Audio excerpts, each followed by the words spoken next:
Financial structures. Okay, so before we start, I just wanted to tell you that I'm not an accountant and I'm not allowed to give you any advice. All I'm trying to do is explain you different structures that I have used personally in different development scenarios.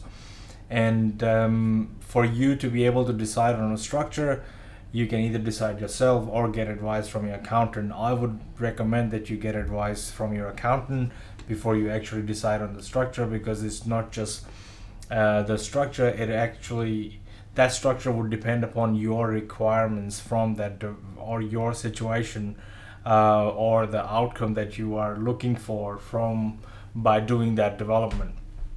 So in any before you start choosing a structure, there are some important considerations. So let's look at that. You've got to decide on who should receive the capital, both now and in the future.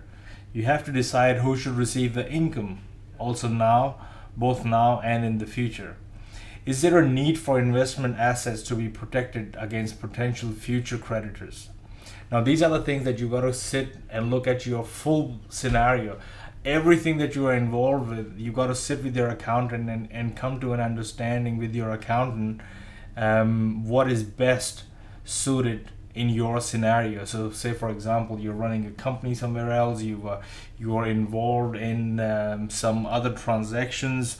So you got to make sure that you protect the development that you are doing and keep it separate and at an arm's length from whatever else you are involved with.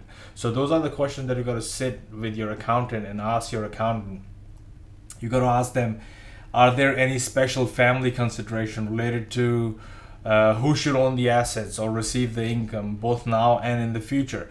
So if you're doing something for your children, so these are the things that you got to think ahead and plan with your accountant. What level of flexibility is needed as far as debt and leverage is concerned?